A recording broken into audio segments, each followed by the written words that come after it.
শুধুমাত্র ধর্ষণ খুনের ঘটনা নয়, বারুইপুরে সেই দিন এই ধর্ষণ খুনের ঘটনার পর একেবারে গণপিটুনির ঘটনা ঘটেছিল, পুলিশের গাড়ি ভাঙচুর হয়েছিল, সরকারি সম্পত্তি নষ্টের ঘটনা ঘটে, যে ঘটনাতে কিন্তু আবারও গ্রেফতারির সংখ্যা বেড়েছে।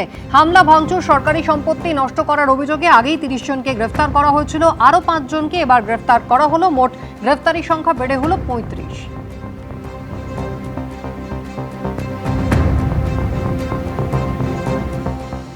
প্রভাস মণ্ডলের বিকৃত কামের কারণেই গণধর্ষিতা এবং খুন হয় বারুইপুরের নাবালিকা, এমনটাই দাবি করেছে পুলিশ।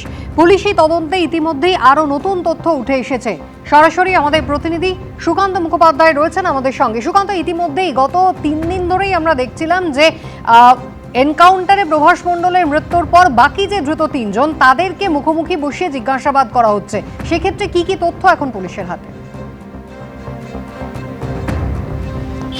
দেখো, পুলিশ সূত্রে যেটা জানা যাচ্ছে যে এসআইটির যারা সদস্যরা যারা তদন্ত করছেন এই গণধর্ষণ ও খুনের ঘটনাতে, তারা লাগাতার কিন্তু জিজ্ঞাসাবাদ করে চলেছেন, কখনো আলাদাভাবে কখনো মুখোমুখি। আনন্দ সর্দার, দিবাকর সর্দার এবং কবির মোল্লা, এবং এই ৩ জনকে জিজ্ঞাসাবাদের পরিপ্রেক্ষিতে যেটা এখনো পর্যন্ত তথ্য উঠে আসছে যে নেপথ্যে কী কারণ, অর্থাৎ মোটিভ কী, কেন এই নাবালিকাকে নজরদারি করে টার্গেট করে তাকে একটা নির্দিষ্ট ডেরাতে নিয়ে এসে খুন করা হলো, গণধর্ষণ করা হলো এবং দেহ লোপাট করা হলো।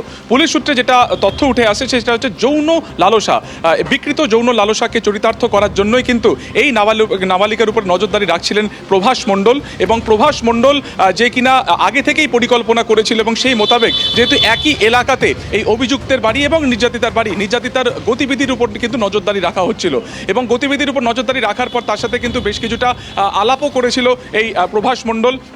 না হলে তাকে তুলে নিয়ে যাওয়া সেটা অনেকটা বেশি রিস্কের ব্যাপার ছিল, তাই আগে থেকে তার সাথে কিন্তু মেলামেশা সে শুরু করেছিল। এবং শেষমেশ শনিবার দিনকে তাকে দুপুরের কিছু পরে বাড়ি থেকে বেরিয়ে, যেটা গতকালকে তার পরিবারের তরফে বলেছিল যে খাওয়া দাওয়ার পরে প্রভাস মণ্ডল বাড়ি থেকে বেরিয়ে যায়। সে বাড়ি থেকে বেরোনোর পরে এই নাবালিকাকে প্রথমে একটা নির্দিষ্ট জায়গাতে আসতে বলে এবং সেখান থেকে সে সরাসরি ঘটনাস্থল, অর্থাৎ যেখানে তাকে গণধর্ষণ করা হয়েছিল সেখানে তাকে নিয়ে যায়। এবং সেখানে আগে থেকেই কিন্তু ছিলেন আনন্দ সর্দার এবং বাকি যে 2 জন অভিযুক্ত। তারা প্রথমে পরিকল্পনাটা প্রভাস মণ্ডলেরই ছিল এবং পরবর্তী সময় কিন্তু বাকি 3 জনকেও সে কিন্তু এই প্ল্যানিংয়ের মধ্যে ইনক্লুড করে। এবং তারপরে সে পুলিশের কাছে একটা গল্প কার্যত তৈরি করে যে তাকে আনতে বলা হয়েছিল, সে একা দোষী নয়, আনন্দ সর্দার দোষ। কিন্তু এখনো পর্যন্ত যে তদন্তে যা বিষয় উঠে আসে তাতে কিন্তু প্রভাস মণ্ডলী অন্যতম অভিযুক্ত।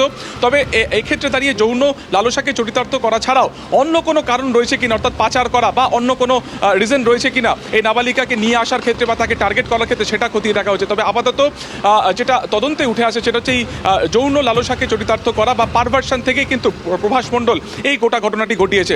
শুধুমাত্র এই ঘটনা নয়, এর আগেও এলাকার একাধিক মহিলার সাথে উত্ত্যক্ত আচরণ করা, তাদেরকে টোন করা, এই ধরনের বা তাদেরকে ইফটিজ করা, এই ধরনের একাধিক অভিযোগ কিন্তু এই প্রভাস মণ্ডলের বিরুদ্ধে ছিল। কিন্তু কখনো এর আগে কোনো লিখিত অভিযোগ তার বিরুদ্ধে না হওয়াতে পুলিশ কিন্তু তাকে আটক বা গ্রেফতার বা পুলিশি কোনো অ্যাকশন তার বিরুদ্ধে নেওয়া যায়নি। এবং পুলিশ সূত্রে যেটা জানা যাচ্ছে যে 3 জন রয়েছে, অর্থাৎ আনন্দ, দিবাকর এবং কবির মোল্লা, তাদের ভূমিকা কী ছিল সেটা এখনো পর্যন্ত তদন্তে উঠে এসেছে।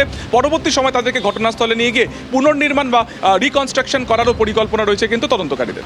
একেবারেই সুকান্ত, তোমার কাছে আবারও ফিরবো। তবে মূলত প্রভাস মণ্ডলের বিকৃত কামের জন্যই কিন্তু শনিবার ওইভাবে যৌন নির্যাতন এবং খুন হতে হয়েছে ওই নাবালিকাকে, পুলিশ এমনটাই অনুমান করছে। এই প্রভাস মণ্ডলই হচ্ছে এই ঘটনার অন্যতম কালপ্রিট, এমনটা কিন্তু পুলিশ আগে থেকেই দাবি করছিল। প্রথম থেকেই সে পুলিশকে বিভিন্নভাবে বিভ্রান্ত করার চেষ্টা করে, বারবার নিজের বয়ান বদলায়।